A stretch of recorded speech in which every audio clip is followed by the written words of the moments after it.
some people might actually call my studio for House of Sweden here in Taiwan, but in this video we are going to talk about the actual upcoming House of Sweden, how I actually met with the Foreign Minister Joseph Wu, and how Taiwan is getting closer and closer to actually join the World Health Assembly held by the WHO. Hi everyone and welcome back to another episode of 外國人介紹台灣新聞, where I am talking about all and any Taiwanese related news in international media. And the absolute biggest news, at least in Swedish media recently, is that the Swedish Parliament actually approved a motion to change the name of the Swedish representative office in Taipei, Taiwan to House of Sweden, which will be here in Taiwan. By now, I hope that every single one of you watching are aware of that last month we actually had a visit of the Swedish delegates here in Taiwan, and just a few days after they went back home to Sweden, a proposal was made and approved by the Swedish Parliament to change the name of the Swedish representative office in Taipei, Taiwan to House of Sweden. And I quote, "A House of Sweden would symbolize an expansion of contact between the two countries," and I say country, "with the office managing more than just economic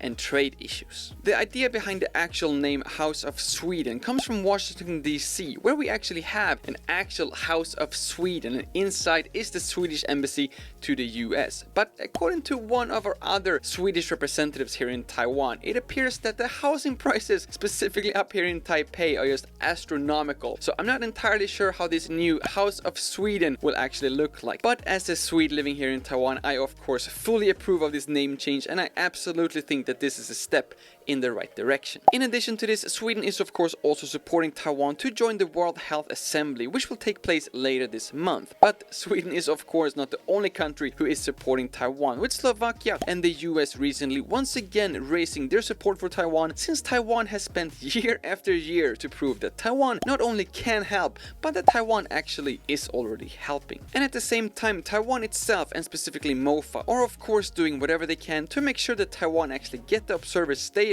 at the WHA. Now, this video is not sponsored by MOFA, but they were kind enough to send over a video which will show you just one example of how Taiwan and the Taiwanese people are actually already helping countries from literally all over the world. So if you happen to be a member of the WHO who are watching my videos, please do take a look at the link down in the description to see the entire video from MOFA, and just imagine what Taiwan would be able to accomplish if Taiwan was allowed to share the knowledge in an, let's say, World Health Assembly. Who knows? Maybe one day we will actually be able to reach one of the members of WHO and hopefully be able to give them that last little push to make sure that Taiwan actually get the observer status and can actually join the WHO as well. And if you happen to need any more proof on how Taiwan already is helping, then how about that 1 million USD that Taiwan has donated to Latvia to help with the Ukraine refugees, or the other donation of 150,000 USD which Taiwan gives Slovakia in order for them to help out the Ukrainian children. These donations are of course already on top of the countless other donations which I have talked about here in my previous videos, and this once again just show how incredibly generous Taiwan and the Taiwanese people are, and how active they are with already helping literally every single country. And while Taiwan is busy trying to join the WHO, Sweden is also currently busy trying to join NATO. This doesn't actually have anything to do with Taiwan or Taiwanese news, but a lot of you have been asking me if we are gonna join NATO and what would actually happen when Sweden do join NATO. As I am recording this video, we haven't even actually applied yet, but from what I am able to pick up from the Swedish news, it appears that if we do decide to apply, it seems very likely that we will get accepted into NATO together with Finland. But to answer the second question on what will actually happen if Sweden actually do join NATO and we are supposed to support the other membership countries, I honestly have no clue at all. I just hope that the other NATO members will be able to read a Swedish manual.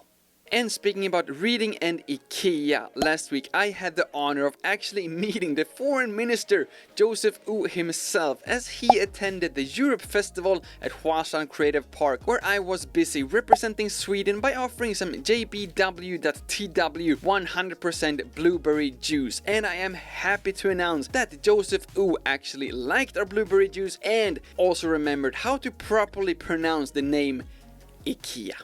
And speaking about JBW, I just want to take a couple of seconds and to thank every single one of you who actually came out to the 2 events we've had these past 2 weekends. These were actually the first 2 physical events we have had with the company, and it was so much fun not to just give you actually a taste of the Swedish forest, but to actually meet a lot of you subscribers as well, and it was absolutely amazing. Hopefully we will be able to attend more events just like these ones, not only in Taipei but all over Taiwan. And when we do, we will of course check out the new discounted train bus passport by Taiwan Rail Administration and Taiwan Tour Bus Association, which will give you discounted tours all over Taiwan. But if you instead prefer to travel by car, then apparently there is something called the Southern Cross Island Highway, which now finally has opened after 13 years of reconstruction.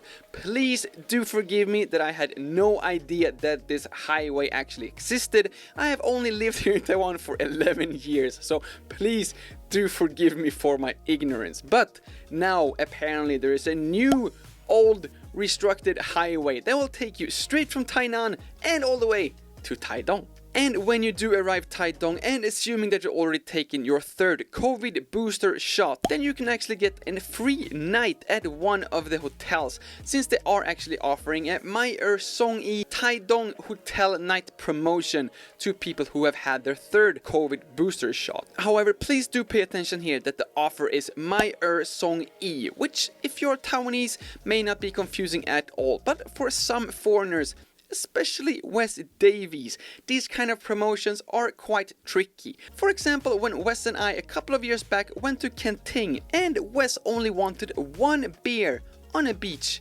down in Kenting. Hi, whoever's got a pint of Heineken. We have the buy 2 get 1 free. Would you like to buy 2? Sure. She said it was buy 1 get 1 free, We have the buy 2 get 1 free. but then she was like it was $3.20. So buy 1 get 1 free would be still $1.60. Is it buy 1 get 1? I think so. Or did you say buy 2 get 1? Oh no. No. Really? So there's another one coming? Whenever you're finished, you have your 3rd free one at behind the bar, Wes. Buy 2 get 1 free. Do you want 2? Yes, I want 2. She got me. I watched this clip I think 20 times already, but I find it just as hilarious every single time. But speaking about how you can actually be a little bit more clearer with your customers or clients, I think it's time we talk about the sponsor of today's video, Skillshare, which at least have helped me be a lot more clearer when I am talking to our customers and clients during these past 2 weekends at both IKEA and the Europe Festival at Hotline. If you missed my previous videos, then Skillshare is an online learning community with literally over thousands of different classes, with everything from how to set up a proper interview with the Swedish delegation here in Taiwan, to how to design your own logo, or just how to improve your business overall. And because of these recent events with JBW, where we actually start to talk a lot with customers, and we've also had a lot of meetings with new clients and resellers here in Taiwan as well. Yes. So recently I actually started the class How to Communicate with Clients, Building Relationships That Last with Will Bryant. Although Will is an artist and designer himself, in his class he's talking about how to communicate more efficiently, why emails sometimes are better than a phone call, why phone calls sometimes are better than emails, and what you should think about when it comes to presenting your work, or Swedish blueberry juice, to someone who is not familiar with it. And as always, and for every class available on Skillshare, they only use the absolute experts within each specific field, so you know that the person behind each class know what he or she is talking about. And another thing I really like is the fact that you have this playlist showing you all the different lessons within a specific class in one single place. Plus you can also get more information about the creator, and in this case even an email and presentation deck example, which will give you a great base to start from and also save you a lot of time. And speaking about time, if you are among the first 1,000 people who either click the link down in the description or use my code Lukas, then you will actually get an entire month of Skillshare for free. So you have all the time that you need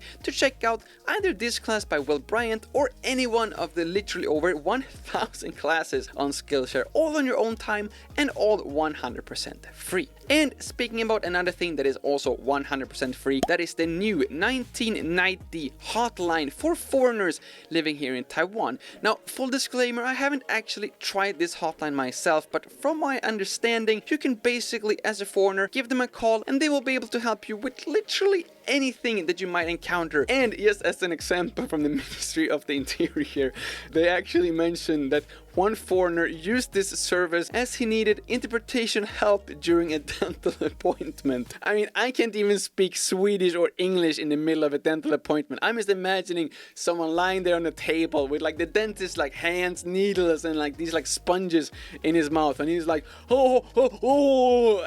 And the dentist is like, I have no idea what this foreigner is saying. Let me call 1990 and get some foreign help, you know. And he was like, take your hands out of my mouth. Something else that is also amazing and 100% free for everyone, not only for foreigners here in Taiwan, but for every single Taiwanese person watching as well. That is, of course, subscribing to this channel. And if you do want to support me a little bit more, please feel free to share this video and this channel with someone that you think should know a little bit more about Taiwan and maybe a little bit more about Lukas Engström as well. And if you do want to support me a little bit extra, then please do also consider joining my YouTube channel membership, since 100% of all the money I am getting from this membership will go straight back into the channel, so I can make more videos and then continue to promote Taiwan all over the world every single week. Thank you all so much for watching. My name is Lukas. Starts with L as in like, ends with S as in subscribe. Please do both, and see you all in the next one.